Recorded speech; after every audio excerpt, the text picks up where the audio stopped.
Hi, I am Dr. Sakib Mansoor, and this is my channel, Learning Anatomy. And today I will discuss with you the procedure of the lumbar puncture.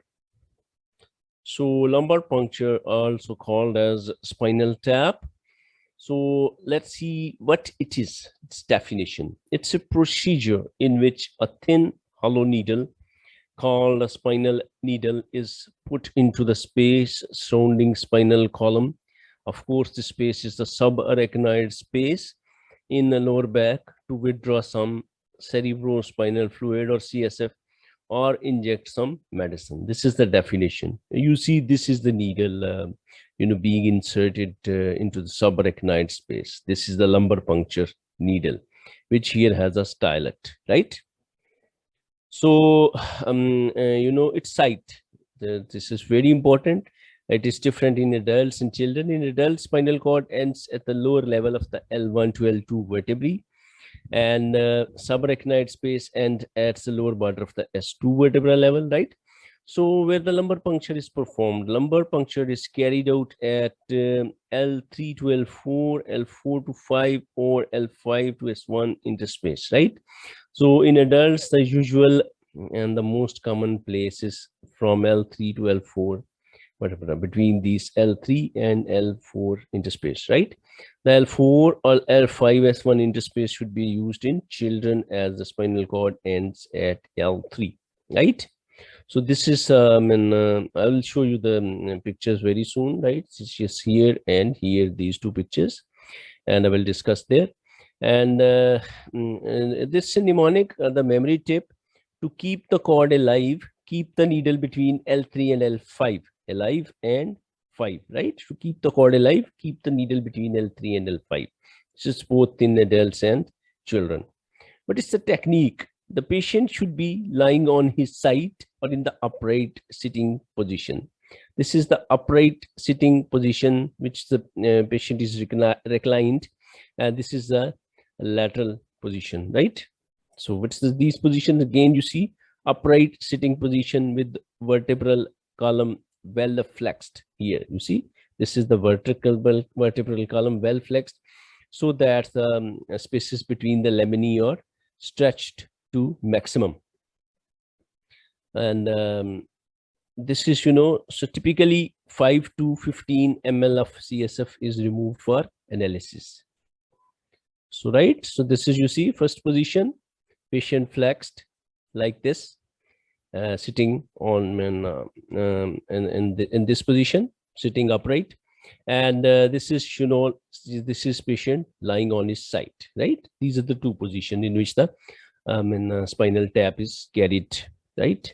So here you see here, so the level of the, this is the insertion of the lumbar puncture needle here. In the adults, that would be between L3 and L4, and the termination of the spinal cord, which is at, in adults, L1 to L2 vertebra. So what is the landmark for performing the test, right? How it is judged, which places where L3 or L4 or L4 and L5. A line joining the iliac crest passes through L4 vertebra, right? A line joining the iliac crest, the highest points of the iliac crest, right? Highest points of the iliac crest, and line joins through that, and this will pass through the L4 vertebra. So that would be the iliac crest level. These are the iliac crest. Here you see, these are the hip bones, right? This is the sacrum. These are the hip bones, and these are the iliac crest. And this is the highest point of the iliac crest. A line passing horizontally, right? This is, here, and this is the iliac crest level, and this joins here, this line, and this is the puncture site that you can say L3 to L4 or L4 to L5. So this is very important. This is, a question of every examination, undergraduate or post graduation, whether even it's the USMLE exam. So by how the procedure is performed, and what structures are pieced by this needle of the LP in the lumbar puncture or the stap needle. By using a careful aseptic technique and a local anesthesia, the needle fitted with the stylet is passed into vertebral canal above or below the L4 spine, right?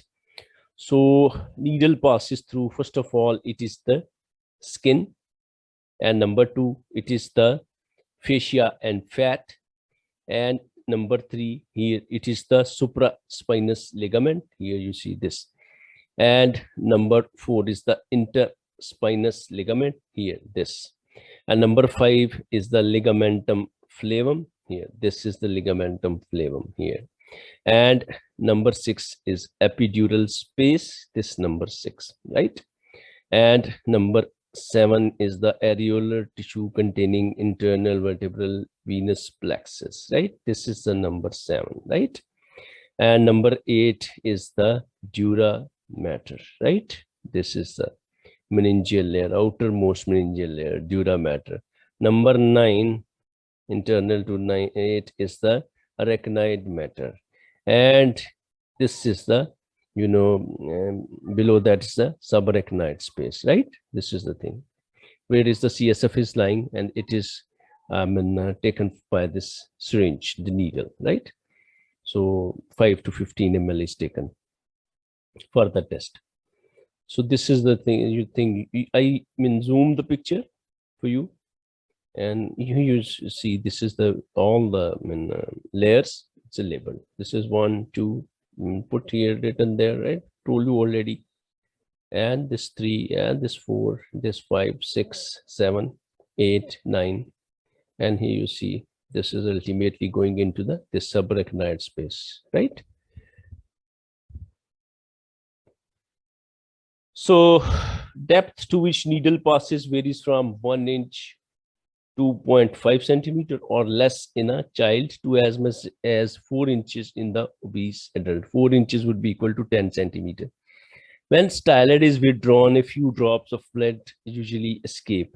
It means that the point of needle is situated in one of the veins of the internal vertebral plexus and has not yet accessed the subarachnoid space. If the needle stimulates one of the nerve roots of the cauda equina, patient will experience a transient discomfort in one of the dermatomes, or a muscle will twitch. That depends on whether a sensory or a motor nerve root was pierced. So what is the goal of the LP? Why the LP is done? Why is the need of doing this LP? To measure, the goal is to measure pressure of CSF by attaching the LP needle to a manometer, right? Samples of CSF are collected for examination. The salient points to be noted about CSF are its color, its chemical composition, and its cellular content, especially the sugar and protein content. So lumbar puncture is used to introduce air or radiopaque dyes into subarachnoid space for certain investigative procedures. For example, myelography. Drugs can also be injected for treatment. Anesthetic drugs, right? So when injected into the subarachnoid space, act on lower spinal nerve roots and make the lower part of the body insensitive to pain.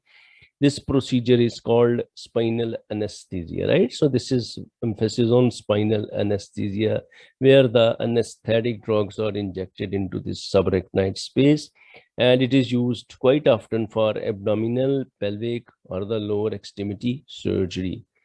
It can help diagnose serious infections such as meningitis and encephalitis, other disorders of the central nervous system such as Guillain-Barré syndrome and multiple sclerosis, or cancers of brain or spinal cord, right? These are the goals of the LP. CSF pressure and Queckenstedt sign. So CSF pressure is measured by attaching a manometer to the LP needle. Normal pressure is about 60 to 150 millimeter of water, right? Not mercury. It is 60 to 150 millimeter of water when the patient is in recumbent position, right? I told you already. This is the main positions. This is right to say. This is the recumbent position. And the pressure shows fluctuations with movements of respiration and arterial pulse. So a block of subarachnoid space in vertebral canal that may be produced by a tumor of the spinal cord or the meninges can be detected by compressing the internal jugular veins in the neck.